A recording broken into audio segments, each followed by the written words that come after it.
Hello, hello, bonjour à tous. Désolée pour la deux petites minutes de retard. Du coup, on est 39-40. Du coup, on va pouvoir commencer. Merci à tout le monde d'être ici. C'est un peu bizarre parce que je vois pas vos petites têtes et tout, mais on est toutes les quatre hyper contentes d'être là. Je commence. Du coup, je me présente. Je m'appelle Clotilde. Je suis la cofondatrice de la briqueterie et je suis aussi la CMO du lieu. Ça me fait hyper plaisir d'être là pour le sujet d'aujourd'hui. Donc peut-être que tu peux Anna, présenter les slides en même temps, comme ça on a une vue du programme et tout. Aujourd'hui, on est ensemble pour voir comment et pourquoi on peut construire une identité visuelle qui est forte. Du coup, peut-être que je peux laisser chacune des filles se présenter et dire qui elles sont. Je commence par Anna parce qu'elle est juste à ma droite. Bonjour à tous. Du coup, donc le webinaire d'aujourd'hui, pourquoi et comment construire une identité visuelle forte qu'on a décidé de faire avec l'agence Intrépide, parce qu'on les suit depuis quelques temps et ils font vraiment un super boulot. Et je laisserai se présenter de manière plus précise. Du coup, moi, je m'appelle Anna. Je travaille à la briqueterie en tant que directrice artistique. Et voilà, je parlerai principalement du cas briqueterie dans le contexte de ce webinaire, de notre identité, comment on l'a construit, pourquoi, etc. Et voilà, du coup, je vais laisser Justine et Zoé se présenter et après, on pourra y aller. Ok, merci. Alors du coup, bonjour à tous et à toutes. Donc moi, je m'appelle Justine, je suis la fondatrice de l'agence du coup Intrépide, qui est une agence féministe et inclusive de marketing et design. Et voilà, du coup, on accompagne les marques sur ces sujets-là. Voilà, exactement. Merci en tout cas à la briqueterie de nous recevoir. Et moi, du coup, j'accompagne Justine. Je suis illustratrice pour l'agence Intrépide. Et très contente d'être là aujourd'hui. Trop cool. Merci à toutes les deux pour dire un petit mot sur la briqueterie et sur un peu la thématique d'aujourd'hui. Je vais revenir juste sur la thématique pour que tout le monde la voit bien. À la briqueterie, on voit vraiment le numérique comme un allié. Et l'idée, c'est d'aider les gens à faire des choses à travers le numérique. Et d'accompagner les gens qui ont une petite flamme en eux, quelque chose, ce que moi j'appelle la vision et qui me tient hyper à cœur. Et en fait, j'ai un imaginaire très fort dans ma tête. Le premier jour, j'ai mis un pied à la briqueterie, je me suis dit que je voulais en faire quelque chose de grand. Mais c'est des mots qui tournaient. Moi, je suis très à l'aise à l'écrit. Et on avait vraiment un enjeu de vulgariser l'univers très tech et très numérique qu'on avait. Et l'arrivée de Anna, en tant qu'illustratrice, ça m'a changé la vie. Et du coup, j'ai envie d'apporter un petit peu ce qu'elle m'a apporté et de vous partager aussi ce que fait Intrépide, où on a vraiment des visions très, très similaires sur l'univers graphique.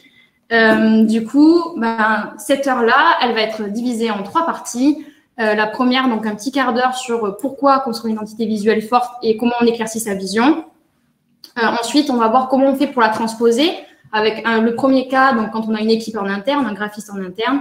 Le deuxième, quand on fait appel à un freelance ou à une agence, on aura un petit témoignage de Lisa Bruja, qui est graphiste en freelance, qui nous donnera ses retours. Et enfin, on va voir comment on fait pour propager son univers graphique sur différents supports et canaux. Et à la fin, on terminera par vos questions. Donc, n'hésitez pas à les poser dans le petit côté à droite. On les mettra en avant et on y répondra. Donc, voilà, l'idée, c'est que ce soit interactif et qu'on puisse discuter tous ensemble.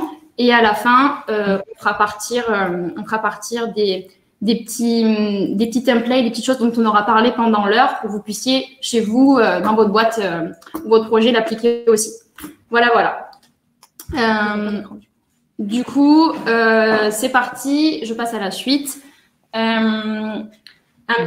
Pour commencer cette première partie sur pourquoi et comment on fait pour éclaircir sa vision. Moi, je sais qu'avec toutes les boîtes avec lesquelles je travaille, je leur fais faire ce petit template-là pour qu'ils éclaircissent. Les gens ne voient pas l'écran. Ok. Ok, vous ne voyez pas l'écran, me dit-on à l'oreillette. Du coup, on va régler ça rapidement. Juste là. Hop. Pardon. Ok, ça arrive, hein, ne vous inquiétez pas. C'est bon. C'est bon. Ok, trop cool. Du coup, vous voyez. Donc, depuis tout à l'heure, vous ne voyez pas le programme, mais je l'ai dit avec ma douce voix. Du coup, tout va bien. L'essentiel, c'est de voir maintenant, vous voyez le template qui est le Saint Graal pour éclaircir sa vision. Il est en 6 parties, si je compte bien, même 7, sur comment on fait, qui on est, qu'est-ce qui nous anime, sur quand on a un projet, quel a été l'élément déclencheur, quelle est la solution qu'on apporte, puis quels sont les grands moments marquants, puis vers quoi on se projette, quelle est notre utopie, puis un état des lieux, quelles sont les prochaines étapes pour se rapprocher de cette projection, et enfin notre raison d'être. Ça nous aide vraiment à nous repositionner en tant que marque, en tant qu'identité de marque. Et pour moi, c'est le premier pas vers la construction de son univers graphique, de savoir qui on est, ce qu'on ressent. Et c'est hyper important pour transmettre ses émotions et pour avoir un univers graphique qui nous correspond. Sans plus attendre, je passe la main à Anna pour la suite, qui va faire le lien avec moi. Moi, c'est l'imaginaire et la vision, et Anna, c'est le concret. Voilà. Du coup, merci Clotilde. Donc, Clotilde vient d'expliquer en quoi vraiment la vision est quelque chose d'extrêmement important. Je pense que vraiment, si on part dans un univers, dans une identité, sans message, sans savoir qui on est et ce qu'on veut faire, c'est quand même assez complexe. Mais voilà, une fois qu'on a ce message, on pense que c'est vraiment essentiel d'avoir un univers qui est aligné avec ce message pour pouvoir vraiment le partager autour de soi et pas juste avec des mots, parce que vraiment, voilà, transmettre un message avec des mots, c'est bien, et le transmettre grâce à une imagerie puissante, c'est vraiment mieux. Et au-delà des mots, l'imagerie permet un petit peu aussi de toucher l'affect, les émotions, et du coup de marquer de manière beaucoup plus forte et sur le long terme.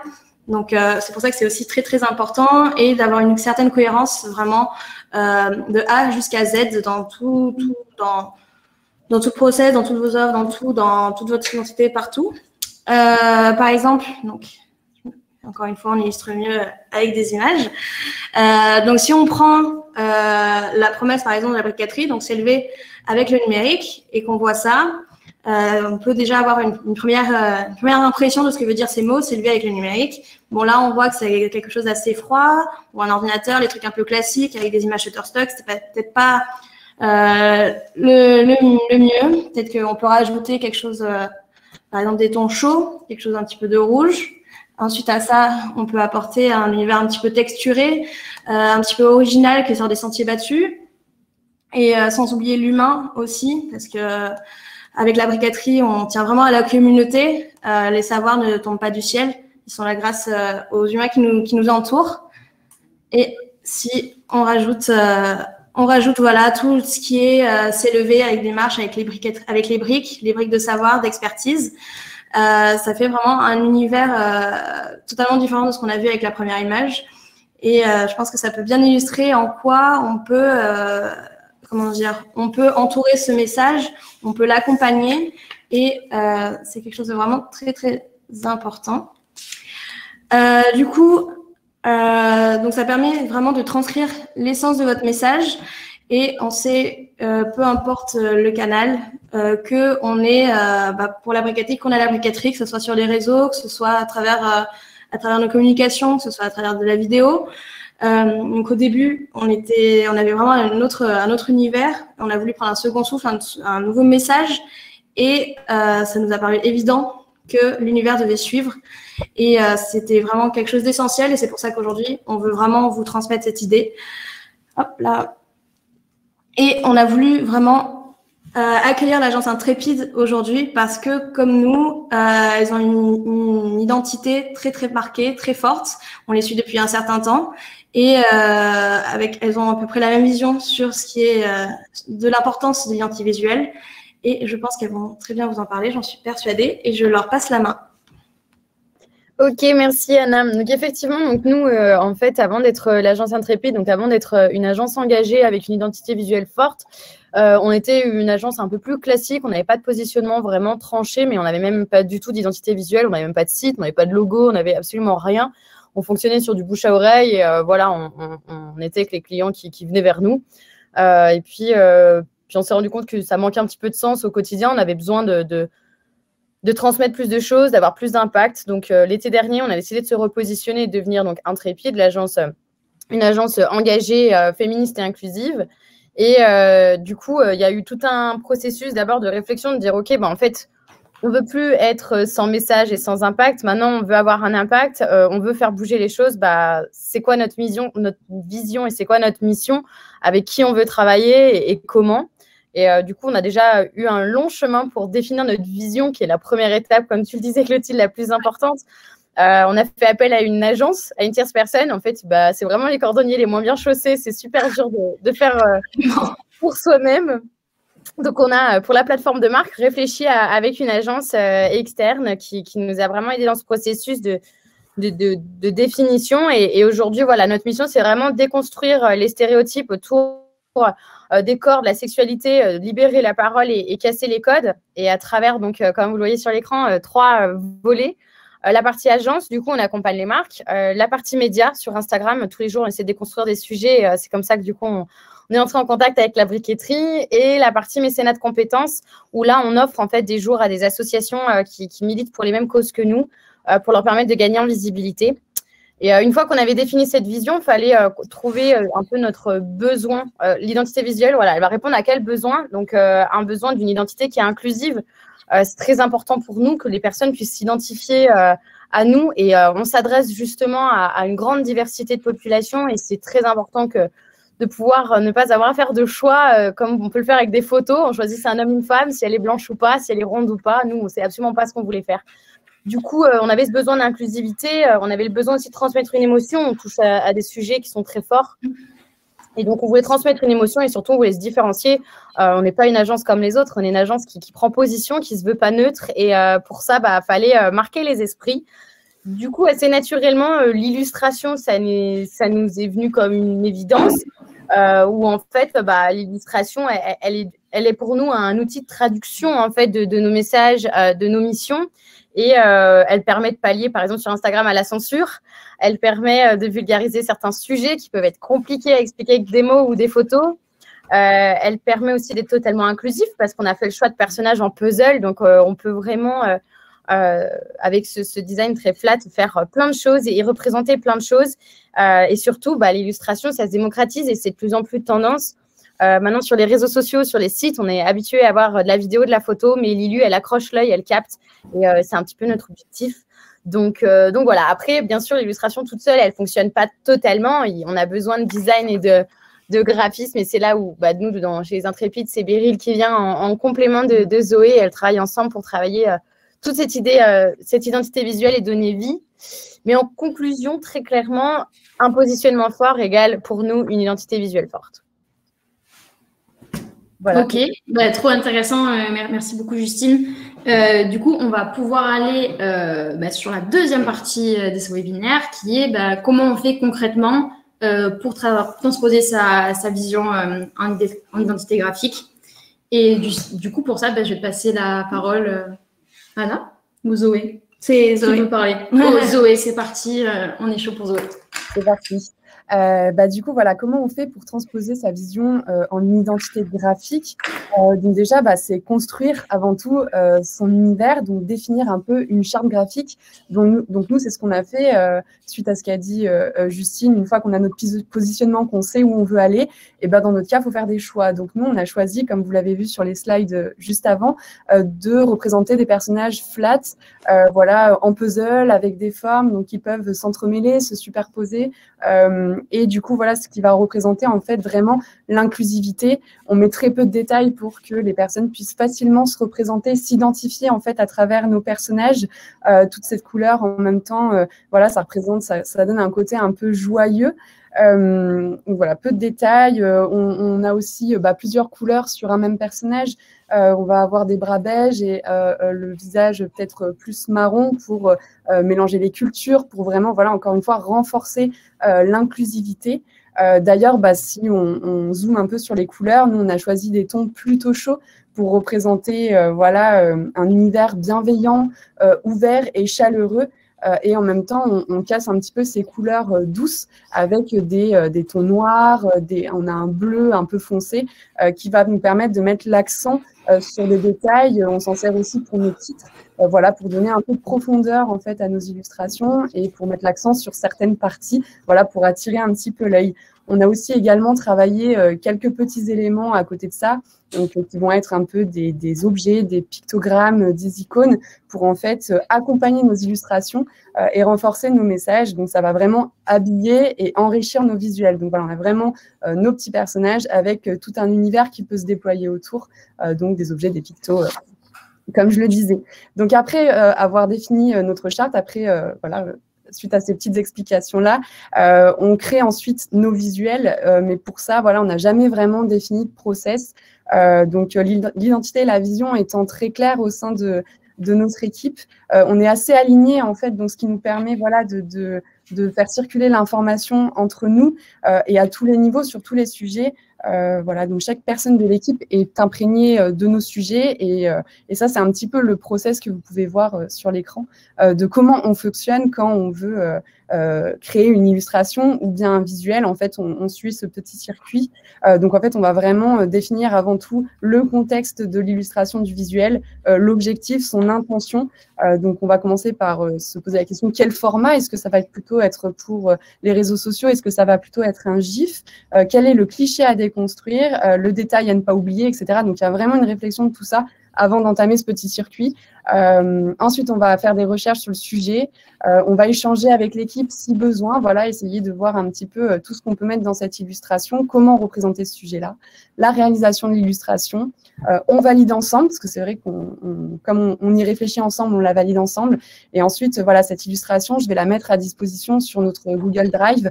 Donc, soit telle quelle, voilà, l'illustration dans sa globalité, soit en fait, je vais essayer vraiment de découper des petits éléments. Par exemple, si on a deux personnages, les séparer, les mettre sur fond transparent pour pouvoir réutiliser en fait ces illustrations dans d'autres contextes, les découper, les réutiliser ailleurs. Et en fait, c'est là toute la magie de l'illustration, c'est que ça peut prendre un sens complètement différent sorti de son contexte. Un personnage dans un univers va nous dire quelque chose et dans un autre, il va être représenté complètement différemment.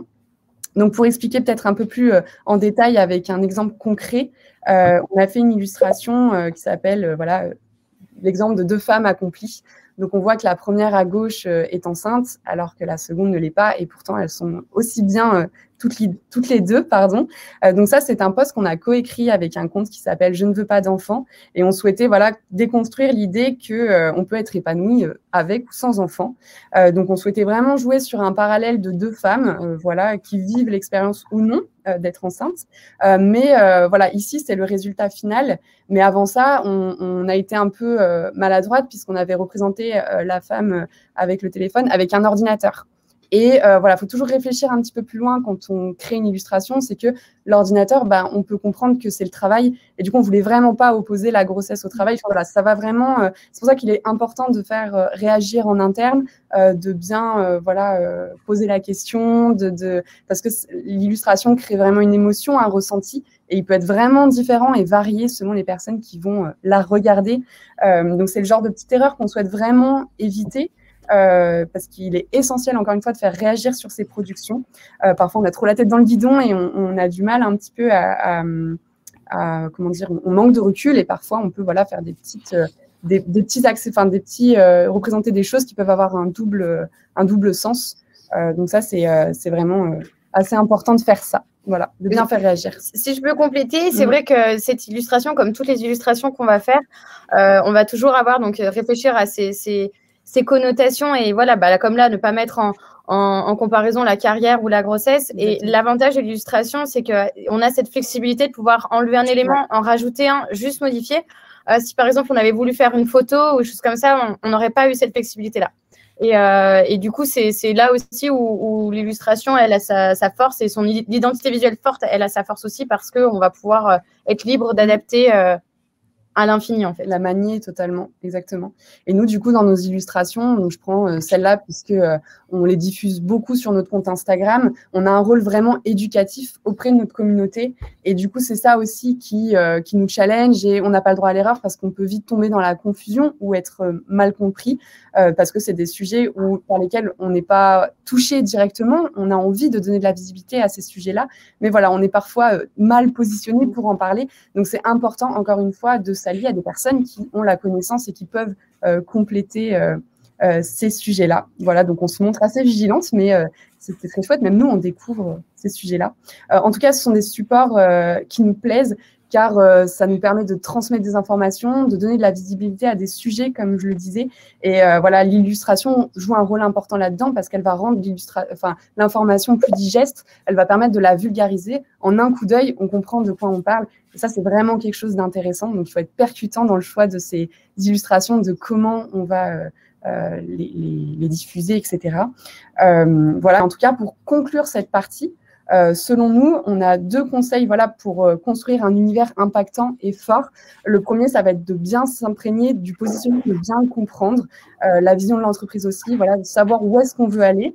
Donc, à petite échelle, bien comprendre le sujet de l'illustration qu'on veut créer, bien comprendre les enjeux. Et dans un deuxième temps, se poser les bonnes questions avant de choisir un univers. Qu'est-ce que je veux transmettre aux personnes qui vont la regarder? Quelle émotion je veux créer chez le public, quelle réaction je veux déclencher, etc. Et essayer de les anticiper au maximum. C'est pour ça que, encore une fois, c'est important de faire réagir sur ces productions avant peut-être de les déployer à plus grande échelle. Et ça, c'est important. Comme on dit, on s'enrichit toujours des autres. Donc, c'est important de le faire dans ce cas-là. Voilà. Trop cool. Merci toutes les deux. J'ai envie de rebondir sur cette notion de vulgarisation que je trouve hyper clé, qu'il a été pour vous et qu'il l'est pour vous et qu'il est aussi particulièrement pour nous et qu'il est pour plusieurs de nos clients aussi. Je pense que l'ILU, elle a vraiment une vraie force dans ce côté éducatif et de vulgarisation et de un petit peu sortir de ce qu'on a dans son esprit et de le rendre tangible, surtout quand on a une expertise métier qui est un petit peu obscure, un petit peu complexe, etc. Et je trouve que lui donner de la couleur, lui donner une empreinte vraiment graphique, ça change tout, en tout cas, pour soi en interne et aussi pour nos clients qui peuvent peut-être mieux cerner, mieux comprendre qui on est. Et même si on fait un truc super alambiqué, en fait, là, en mode, OK, je vois l'ILU, je comprends ce que c'est et ça fait vraiment du bien pour soi et pour les autres. Du coup, je vais passer la main à Anna qui va vous parler un petit peu de un petit peu l'avant-après identité graphique à la briqueterie depuis le moment où elle est arrivée en juin. C'est ça. Du coup, j'en ai déjà un petit peu parlé tout à l'heure, mais avant de vraiment aborder le avant-après, j'aimerais vraiment juste poser un petit peu les bases qui, pour moi, donc, lorsqu'on veut construire son univers, une fois que déjà on a compris pourquoi c'est important, c'est vraiment prendre en considération le fait que le plus important, c'est de se lancer, comme pour beaucoup de choses. C'est le premier pas qui est toujours le plus complexe. Se dire, on y va. Et du coup, pour ça, pour se lancer, j'aurais 3 points qui, pour moi, sont centraux. Le premier, c'est donc pourquoi ressentir le besoin de passer cette étape, de construire son univers. Être au clair avec ça, c'est vraiment l'état d'esprit qui accompagne cette nouvelle étape. C'est un petit peu le fil conducteur que vous devez garder en tête, la lumière au bout du tunnel.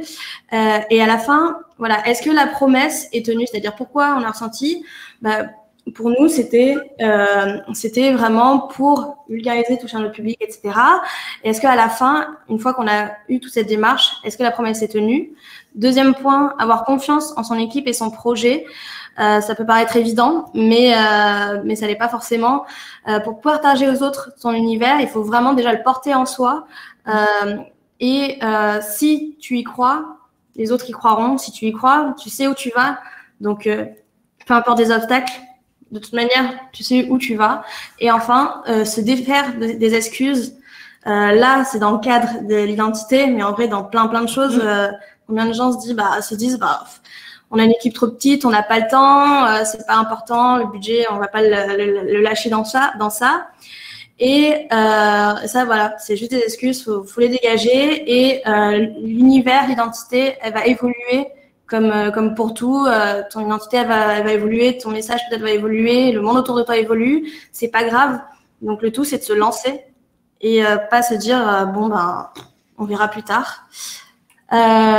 Du coup, pour le mettre sur le cas de la briqueterie, donc voilà, donc au début, quand je suis arrivée, c'était donc mi-2020, on avait vraiment une entité, comme on peut voir à gauche, assez froide qui se connectait un petit peu avec les a priori qu'on peut avoir sur le numérique, le côté un peu tech, très tech, élitiste, mais c'est normal. C'était normal d'avoir cette identité puisque ça allait avec le message du début.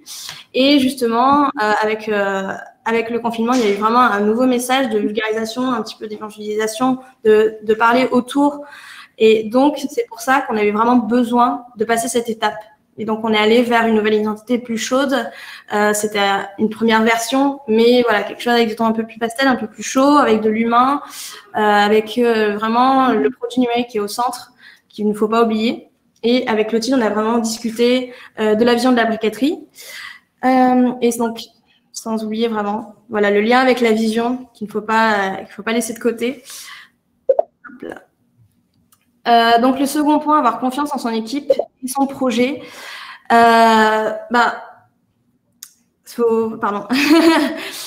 Du coup, donc, pourquoi avoir confiance en son équipe et son projet? En ce qui concerne la briqueterie, ce changement d'identité était assez radical pour pas dire plus. Mais voilà, derrière, il y avait des mois de réflexion. Ça sortait pas du tout de nulle part. Il y a du travail, de retour, d'expérience sur le terrain.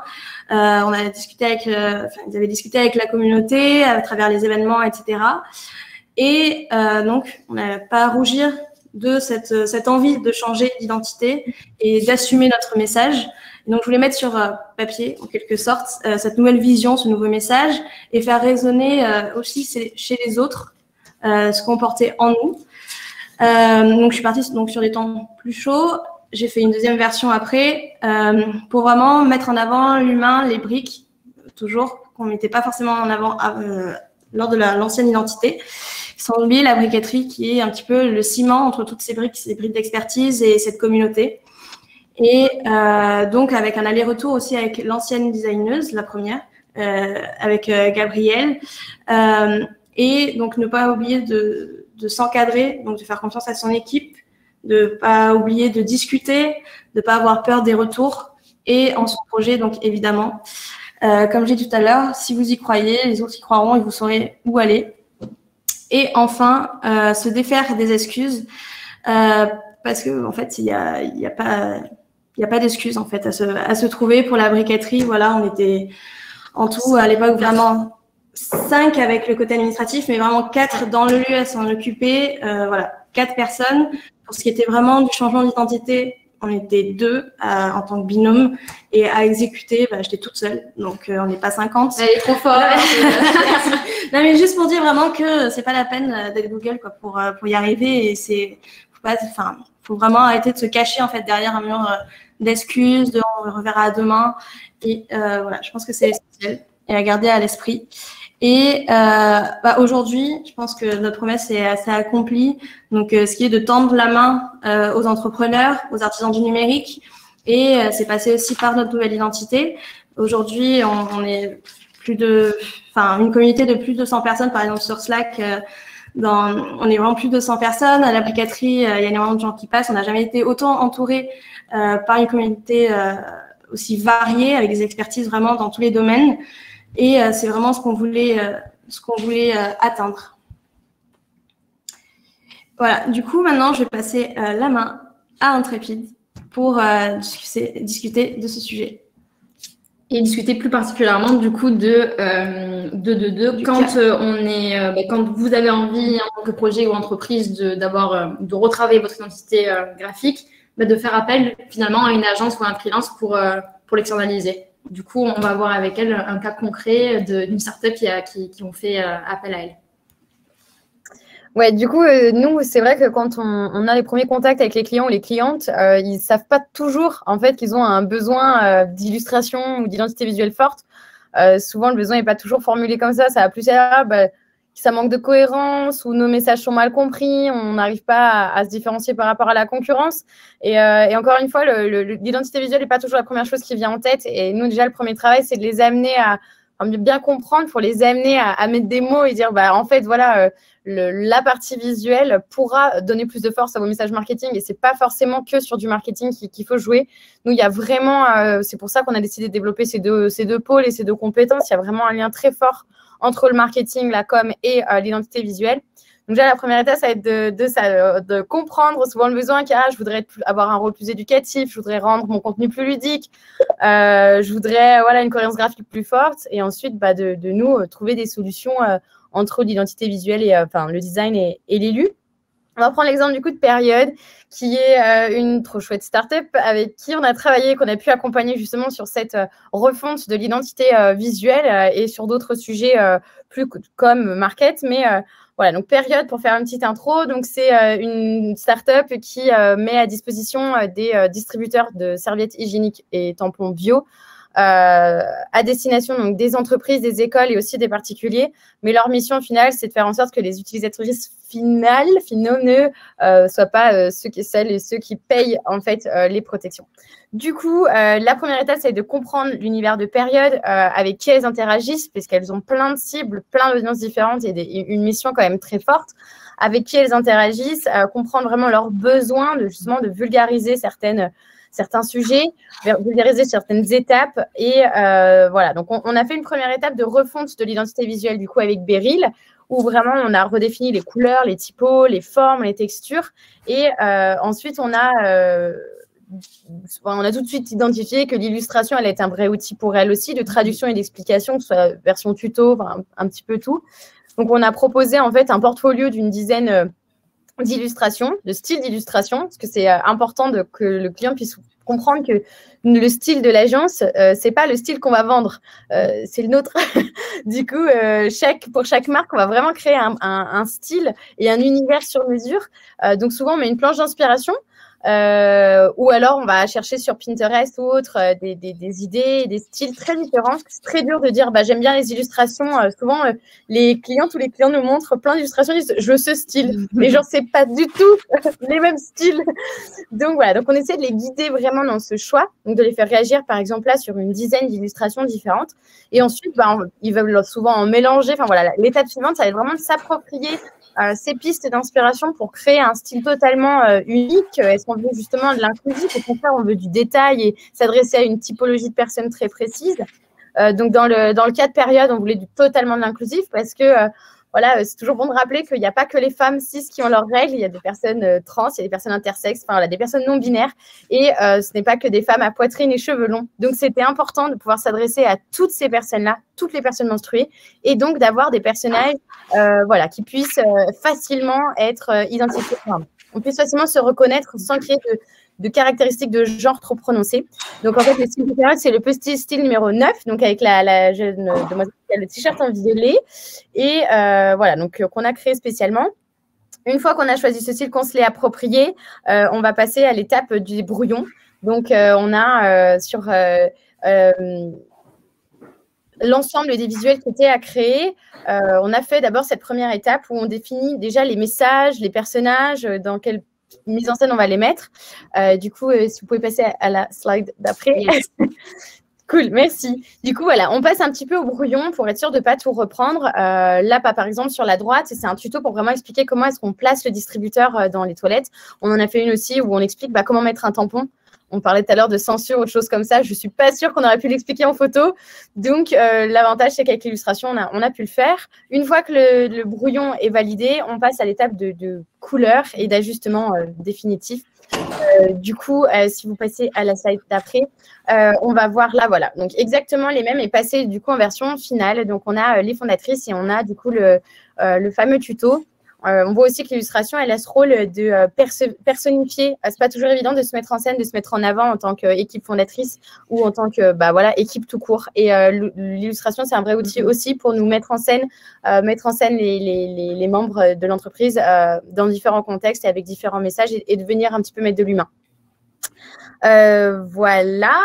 Et ensuite, la toute dernière étape, une fois qu'on a fait tous ces visuels, ça va être d'isoler certains éléments. Typiquement, cette frise, on a fait une frise très inclusive qui représente le club Période, donc la communauté Période. Et en fait, cette frise, on l'a isolée d'une illustration plus globale pour pouvoir la réutiliser. On sait très bien que l'illustration, ça a quand même un coût. C'est pas donné à tout le monde et c'est quand même un investissement. Donc, l'objectif, c'est de vraiment penser chaque illustration pour qu'elle soit réutilisable un maximum. Là, par exemple, cette frise, on l'a utilisée pour nous en tant que livrable. Quand on a fait la stratégie d'influence de Période, on l'a utilisée pour habiller le livrable. On l'a utilisée pour le dossier de partenariat qui sera à destination des influenceurs ou des influenceuses et qu'on pourra transmettre par email. Et aussi sur l'élément central où c'est un fond de story Instagram où on a repris cette frise. pourra l'utiliser en poste, on pourra l'utiliser voilà, sur des plaquettes commerciales, sur tout ce qu'on veut. L'idée, c'est vraiment ça. Après, ça va être d'isoler chaque élément, mais comme en fait, chaque personne fonctionne séparément, vous pouvez voir que, complètement. Que la personne avec le t-shirt violet à droite, c'était celle qu'on avait utilisée aussi toute seule à d'autres endroits. On peut séparer des personnes de la frise. Enfin, voilà.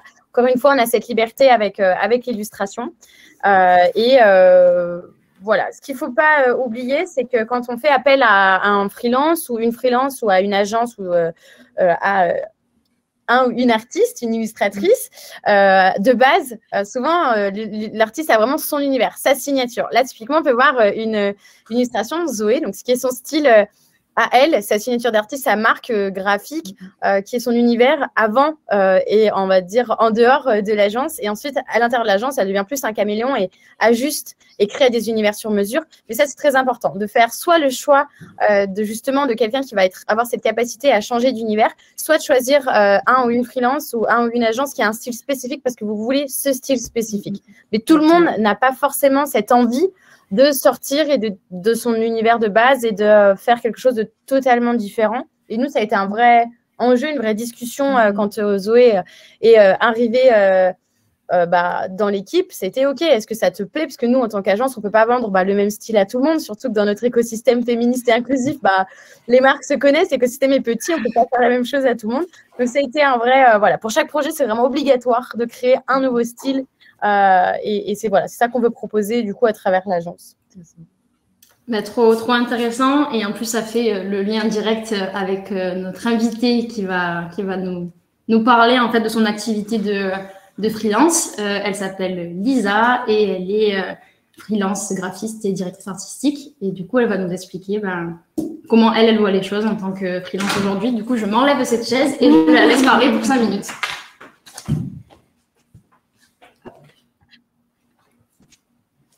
Alors, bonjour à toutes et à tous. Du coup, voilà, je suis Lisa, je suis graphiste en freelance. Je vais passer la slide. Et du coup, voilà, on peut aussi faire appel à des freelances complètement indépendants plutôt qu'une agence qui est plutôt une structure avec des ressources différentes dans la même structure. On peut faire appel à une personne indépendante qui, du coup, toute seule, va vous proposer son expertise. Du coup, ce qui est différent, c'est que on va s'adresser à une personne et pas à une structure entière qui aura différentes ressources. Donc, c'est très important de choisir le ou la bonne freelance. Et du coup, on a plusieurs choses sur lesquelles se baser pour choisir son freelance. Ce sera se baser sur son portfolio, donc son univers, ses univers, ce qui a déjà été produit par ses soins. Son expérience aussi, si la personne a travaillé pour un secteur qui est relié au vôtre ou qui vous parle, ou il y a des similitudes et qui vous permettent de vous projeter. Et ses compétences, parce que on peut avoir des personnes qui ont des compétences transversales, qui savent faire de l'illustration et du graphisme. Donc, par exemple, si vous savez que vous vous dirigez vers des assets plutôt illustratifs, ça peut être utile pour vous de choisir une personne en freelance qui saura aussi réaliser l'illustration, ne pas avoir à choisir une autre personne en freelance ensuite. Où trouver votre freelance? Vous pouvez vous rendre sur des plateformes dédiées aux freelances, donc comme Malte. Il y en a d'autres aussi, mais j'ai privilégié Malte là, pour l'instant.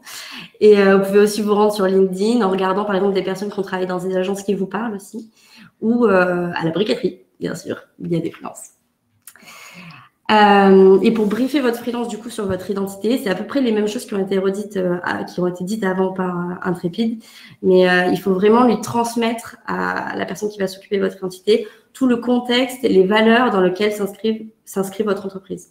Donc, le contexte, ce sera votre secteur, vos concurrents, s'il y a des choses qui vous parlent dans le secteur en termes de com, s'il y a des choses au contraire qui ne vous parlent pas du tout, vos valeurs, qu'est-ce que vous allez vouloir dire, qu'est-ce qu'il va falloir faire transparaître dans votre identité.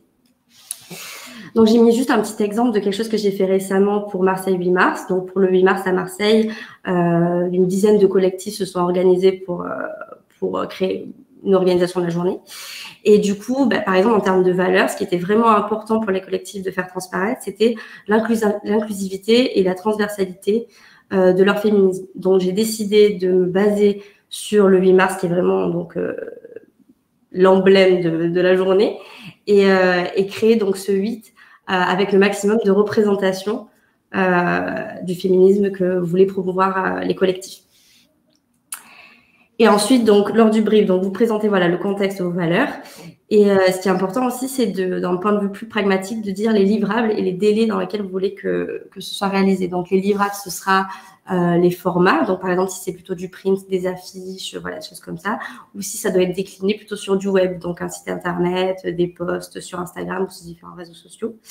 Et à partir de ces livrables, on va pouvoir découper le projet en plusieurs parties pour justement faire des allers-retours pour que le projet se passe au mieux entre le freelance et votre entreprise. Donc, par exemple, pour le 8 mars, on avait fonctionné, au début, j'avais présenté des croquis avec l'idée, ensuite un début de colorisation et ensuite l'affiche. Et à partir de l'affiche, j'avais pu décliner les différents formats, donc logo, couverture d'événements Facebook et post Instagram. Voilà, c'est tout pour moi. Merci beaucoup, Lisa. On peut partir en mandarin, peut-être. Hop.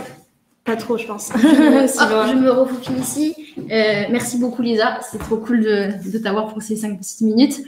Maintenant, en fait, il y a un vrai sujet, en tout cas, qu'on s'est posé avec Anna quand on a dû le faire. On s'est dit, OK, on va refondre l'univers graphique. Mais une fois qu'il y avait le premier visuel, le deuxième, on a refondu le site internet aussi parce qu'on a voulu faire évoluer la vision, qu'on a fait évoluer l'univers graphique. Mais après le site, on s'est dit, mais on va faire quoi? Comment, en fait, on fait pour transposer les quelques illustrations qu'elle avait faites en, je sais pas, sur une newsletter, sur les réseaux sociaux? Comment on fait, en fait, pour propager un petit peu cette vague et ce renouveau, ou ce nouveau si on commence à la construire, sur plusieurs supports? Et du coup, c'est la question qu'on a posée à Intrépide et elles vont vous y répondre. Cette intro, ouais, c'était Je pense que j'ai raté ma proposition, j'aurais dû faire de la radio en fait, j'ai toujours aimé. Ça réveille. Non, du coup, on en a déjà parlé un petit peu avant, le fait voilà, de dire qu'une illustration a 1001 vies et que vraiment chaque élément peut être dégroupé, regroupé avec autre chose. Et du coup, voilà, ça va redonner une nouvelle dynamique à l'illustration. Et voilà, il ne faut pas oublier qu'elle peut vraiment être exploitée de plusieurs manières, de nombreuses fois. Donc nous, chez Intrépide, par exemple, on va vraiment utiliser nos illus sur plein de supports différents. Donc aussi bien sur des devis, des livrables pour nos clients, clientes, pour habiller nos présentations. Ça peut être aussi sur le site internet pour accompagner et donner plus d'impact à nos messages. Voilà, vraiment mettre une jolie forme à nos couleurs, faire des fonds d'écran qu'on propose parfois à notre communauté, des fonds de story, des stickers de story, des covers en signature de mail, des cartes de visite, des stickers, des tote bags, des goodies. Enfin, vraiment, il y a 1001 possibilités. Et du coup, sur la slide suivante, on peut voir aussi qu'on peut donner vie à nos illustrations en les animant. Donc, soit voilà, en créant des gifs, comme je le disais, ou alors en faisant du motion design, des jingles. Enfin, voilà, il y a vraiment ce côté-là aussi qu'on peut rajouter si on a la compétence. Et c'est un côté qui est vraiment satisfaisant parce que ça permet de redécouvrir l'illustration et de lui donner une dynamique voilà, qui peut être complètement différente. Là, par exemple, la petite tasse qui se renverse, j'aurais pu faire complètement autre chose, peut-être le liquide qui se verse dans la tasse. Enfin, voilà, encore une fois, l'imagination est la seule limite, j'ai envie de dire, mais voilà, l'illustration peut prendre plein de formes différentes. En plus, voilà, plus on décline en fait son univers sur différents supports, sur différents canaux, plus l'audience en fait, elle va s'imprégner de l'univers et on va être reconnaissable sur les réseaux. Par exemple, aujourd'hui, c'est primordial un peu de se différencier. On le voit d'ailleurs avec certaines marques qui n'ont même plus besoin de dire qui elles sont ou de renseigner leur logo, puisque avec juste une couleur, juste un design, on va tout de suite reconnaître et être impacté en fait. Donc ça, voilà, c'est vraiment l'objectif d'une bonne identité visuelle impactante. Donc il y a quand même des tips et des bonnes pratiques pour partager son illustration qui sont importants à respecter. Pour moi, je pense qu'il ne faut pas envoyer la bouteille à la mer, comme j'ai envie de le dire, c'est-à-dire sans être sûr qu'elle va être réceptionnée ou alors bien réceptionnée. Il ne suffit pas de poster une illustration et d'attendre. Je pense qu'il faut l'accompagner avec des messages, avec voilà, un vrai sujet pour la rendre pertinente, attractive et la rentabiliser forcément. Donc l'objectif, ça va être vraiment d'embarquer le client dans notre univers et de lui faire vivre une vraie expérience, en fait, de le guider avec des messages qui vont compléter l'illustration. Enfin voilà, vraiment, c'est ça va ensemble pour moi. Donc, si on prend un exemple un peu concret, on a fait une illustration sur la charge mentale. Donc, l'illustration, là, comme je le disais, elle raconte une histoire et parfois, un petit titre peut vraiment lui donner encore plus vie, pousser l'histoire encore plus loin. Donc, maintenant, si je vous demande d'imaginer l'illustration sans le texte ou alors à l'inverse, sans le visuel, vous allez la comprendre d'une façon complètement différente. Sans le texte, on se demande en fait ce qui lui arrive à cette demoiselle. Est-ce qu'elle a mal à la tête? Est-ce qu'elle est fatiguée? On ne comprend pas bien. Il peut y avoir, le sujet, en fait, il peut être compris de multiples façons. On peut vraiment ne pas comprendre vraiment le sujet et ça élargit ce qu'on veut faire comprendre. Et puis à l'inverse, si on met juste le titre, c'est un peu vide, finalement c'est un peu froid et c'est moins impactant. Donc pour moi, ils vont vraiment ensemble et c'est pour ça que c'est important de bien l'accompagner, d'être pertinent dans son message. Donc ne pas oublier de donner un contexte à son visuel. Donc voilà, le texte, il va vraiment habiller, accompagner le message et puis le visuel va rendre plus digeste l'information. Donc pour moi, ça va vraiment ensemble. Et nous, par exemple, quand on partage ce type d'illustration, c'est un carrousel qui va accompagner des données, des sondages, etc. Donc pour nous, c'est vraiment un ensemble et la première couverture va vraiment impacter et peut-être piquer la curiosité qui va faire qu'on va lire toute l'information et tout le post. Voilà. Et du coup, après, comment mesurer cet impact sur le business? Et là, je laisse la main à Justine pour vous expliquer tout ça. Oui, parce que, avant tout, on est quand même une entreprise, donc il y a quand même cette dimension d'impact. Nous, notre but premier, que ce soit à travers l'agence, le média ou l'asso, c'est vraiment de créer du lien et de créer un échange, de créer une émotion et voilà, de déclencher quelque chose et de surtout pas laisser indifférent. Du coup, côté agence, pour mesurer l'impact, c'est assez facile. Et on a d'ailleurs, on n'en doutait pas, mais on a quand même été à chaque fois très surprise de voir l'engouement en fait et les réactions des différentes personnes face à nos illustrations. J'ai un exemple tout bête parce que du coup on a nos affiches derrière. On a fait un shooting pour l'entreprise et l'équipe la dernière fois et en fait la photographe quand elle est arrivée, elle a dit mais vous les vendez, mais je la veux. Elle est trouvée, ça déclenche quelque chose alors que là pour le coup c'était même pas forcément volontaire d'attirer son attention sur ça. Donc, en termes de business, forcément, ça déclenche des choses. Nous, l'illustration, l'identité visuelle, c'est un outil de prospection puisqu'on va l'adapter et l'utiliser pour prospecter.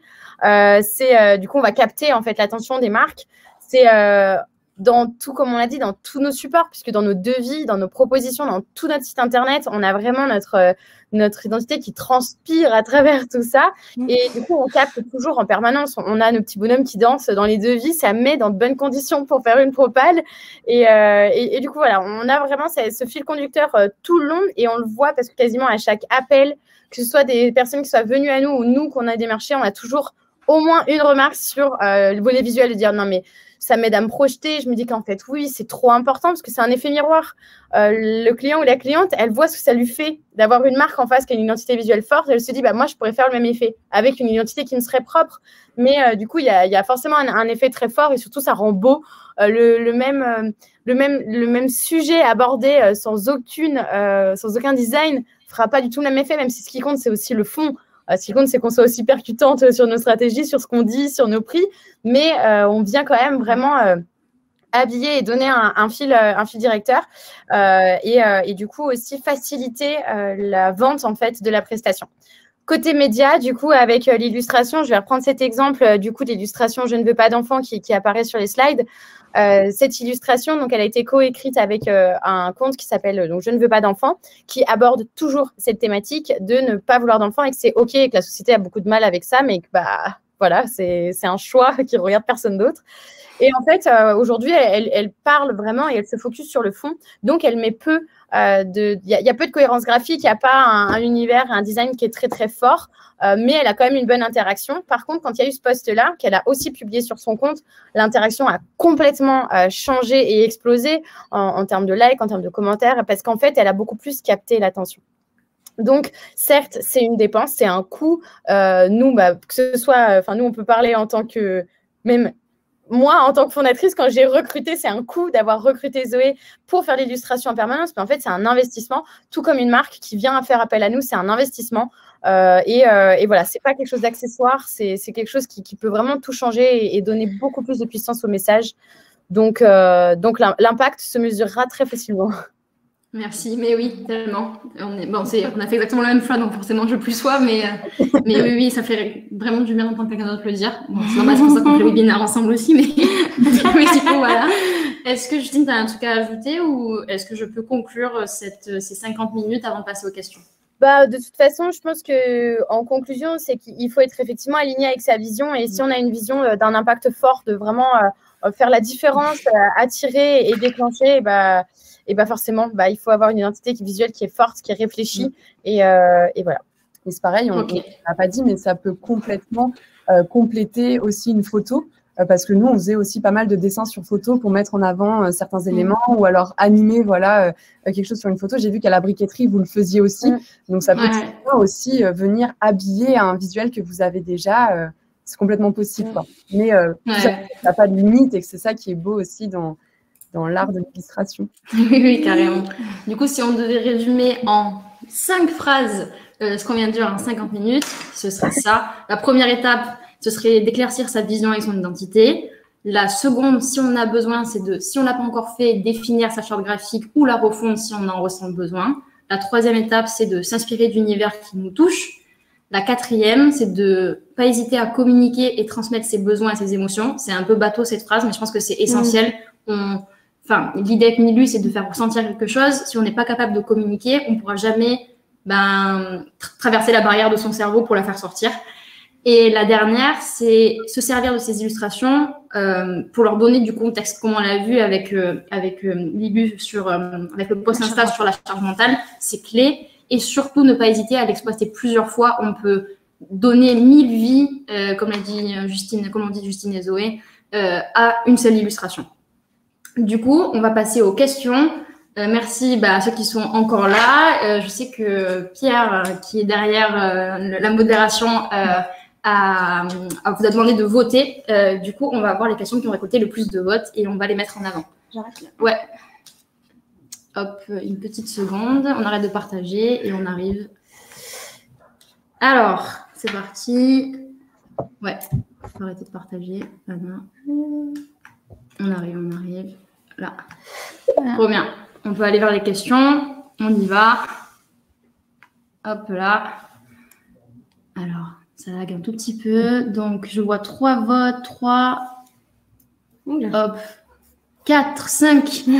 Attendez, on arrive. 5 votes. OK. Non, 6 votes. OK, comme il y a 6 votes. Du coup, je la mets en avant et on va pouvoir y répondre tous ensemble.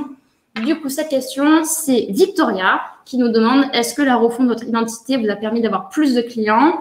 Quelles sont vos prestations? Est-ce que vous les avez adaptées aussi à votre nouvelle identité? J'ai toupé tout le début, désolée si vous l'avez déjà dit. Du coup, je ne sais pas si je pense que c'est une question peut-être pour nous ou pour. On peut la dire pour les deux. Les deux, je pense, répondre à ça rapidement.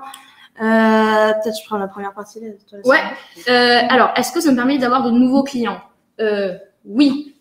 Oui, carrément. Ça me permet d'avoir de nouveaux clients parce que en fait, il y a tout un travail qui se cache derrière le travail illustratif qu'on a fait. C'est-à-dire que c'est un petit peu la partie visible d'un travail énorme qui a été fait en amont. C'est-à-dire que ça illustre un vrai changement et l'illustration l'illustre de manière tangible.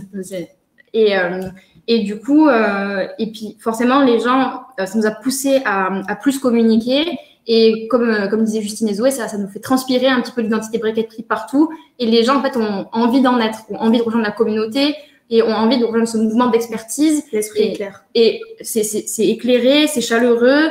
Et en même temps, je pense qu'on ressent notre côté expert. Du coup, forcément, les gens adhèrent plus. Et carrément, ça nous a ramené de nouveaux clients, de nouveaux gens au coworking. Est-ce que prestation, est-ce que vous avez assez adopté à votre nouvelle identité? Quelles sont vos prestations? Ça a été dans la continuité. Nos prestations aujourd'hui, c'est de la formation, de l'accompagnement de boîtes. Et on a côté agence où on fait de la prestation. Du coup, oui, pareil, en soi, dans les slides, on l'a remis dedans. Vraiment, partout, on a remis l'identité de la briqueterie. Et même l'esprit, avec l'esprit vient, en quelque sorte aussi des offres. C'est-à-dire, avec le nouvel esprit, il y avait une nouvelle promesse. Et donc, forcément, le reste devait suivre. Voilà, pour Georges, si vous voulez répondre du côté intrépide. Bah, effectivement, nous, comme on le disait là sur le dernier point, nous, ça a forcément développé l'activité parce que déjà, on a amené une nouvelle compétence avec Zoé en interne et surtout, on était plus complète dans les offres qu'on proposait. On s'est rendu compte que c'était super cool d'imaginer des strates de market et de communication, mais d'avoir une prestation plus complète du fond à la forme permettait aussi de conquérir de nouveaux marchés, de nouveaux clients et clientes. Et bien sûr que ça a adapté nos prestations, parce que même nous, pour notre identité, on se dit, ah tiens, on pourrait se faire des gifs Instagram. Mais tiens, ça pourrait plaire à nos clients. Pof, c'est une nouvelle prestation. Ah tiens, on fait des templates de PowerPoint. En fait, on pourrait le faire pour nos clients aussi. Et en fait, on est nos propres clients, du coup, avant. Et on fait nos crash tests, on voit quel outil il faut, etc. Donc, bien sûr que ça a été un vrai step dans la vie d'entreprise, quoi. Et dans nos contrats. Carrément. On a une autre question qui a eu 7 votes. Du coup, c'est Morgane. Qui nous demande, et on se l'était un petit peu dit avant avec Justine et Zoé, de comment on allait répondre à cette question si on nous l'a posée. Du coup, elle y est, elle a 7 votes. C'est du coup concrètement comment on fait pour transposer son identité, sa vision d'identité visuelle si on n'a pas de graphiste dans l'équipe. Je vous laisse la balle, gérer ça, Zoé, Justine. Après, il n'y a pas de réponse piège. Je pense que vous le savez, il y a plein de sites qui permettent d'avoir des illustrations, d'avoir des photos gratuitement. Il y a une limite à ça, forcément, parce que qui dit que c'est gratuit dit que l'utilisation peut se faire un peu de partout, que tout le monde peut avoir recours en fait à cette solution-là. Donc, ça veut dire aussi qu'on prend le risque que ce ne soit pas sur mesure, voilà, et que l'illustration ou la photo peut se retrouver un peu partout. Donc après, en fait, il faut se poser la question, est-ce que ça vaut peut-être pas le coup de passer par un graphiste, donc freelance, agence, pour créer justement un visuel et après de faire en sorte de le décliner de multiples façons, comme on l'expliquait. Et ça, je pense que c'est vraiment un plus, c'est de pouvoir ensuite découper l'illustration et s'en resservir 1001 fois, comme on l'a dit un peu plus tôt. Mais voilà, je pense qu'il y a cette solution de dépanne, entre guillemets, qui permet d'avoir accès à du contenu gratuit, mais qui a sa limite. Donc, il y a aussi cette possibilité de découper. Je pense aussi qu'en fait, il ne faut pas voir le besoin d'illustration ou d'identité visuelle comme quelque chose d'éternel et qui se renouvelle tout le temps. Nous, par exemple, dans nos prestations, ce qu'on essaie de proposer, c'est une autonomie au client. Et ça peut faire partie de vos demandes quand vous vous adressez à un freelance, une freelance ou une agence, de dire, voilà, nous, on transpose tout dans du Canva pour que la personne derrière, elle puisse modifier, réutiliser. On isole tout pour que la personne aussi, elle puisse reprendre qu'une seule partie et y mettre sans compétences particulières dans ses PowerPoint, dans ses slides ou quoi, dans sa signature de mail ou peu importe. Donc ça, je pense que c'est aussi dire, OK, j'ai pas un budget, je peux pas prendre quelqu'un en interne. Par contre, je prends là une fois pour faire mon identité visuelle et je demande dans mon livrable, c'est une condition sine qua non à la presta, d'avoir justement cette capacité de pouvoir tout réutiliser sans compétences. Et ça se demande et nous, c'est quelque chose qu'on met en place parce que c'est pas possible d'être dépendant d'un freelance ou d'une agence chaque jour pour créer du contenu. Ouais, je vous rejoins à 100%. Donc c'est pareil, on passe tout par Canva. Enfin, tous les assets, on les a dessus. Et pour moi, c'est un investissement qui est hyper important de demander à une agence ou à un free de le faire. Si vous l'avez pas en interne, ça vaut vraiment le coup. Et surtout, du coup, de vérifier ensuite que vous pouvez le découper en assets pour vous le retransposer. C'est tellement facile de jouer avec Canva que vous pouvez demander à un freelance ou à une agence de commencer le travail et vous, après, de le réorganiser, etc. Et peut-être après de vous faire accompagner par l'agence pour vous le mettre en place. Mais en tout cas, moi, c'est ma vision des choses. L'idée, c'est de rendre les gens autonomes et c'est un super outil Canva pour le faire. Mais en soi, il faut que la matière soit là pour le faire correctement. Pour moi, je vois un petit peu les banques d'ILU, etc., comme une rustine, mais pas comme quelque chose de pérenne. Et je pense que l'ILU, aujourd'hui, ça doit être vu comme quelque chose de pérenne et allons-y gaiement. En tout cas, pour se différencier aussi, de toute façon, il faut se dire que si c'est Google Images, si c'est gratuit, accessible à tous, potentiellement, les images, elles se retrouvent sur tous les sites. Alors que l'avantage aussi d'investir un petit peu, c'est d'avoir quelque chose, encore une fois, sur mesure et que personne d'autre aura, quoi, et de vraiment vous différencier.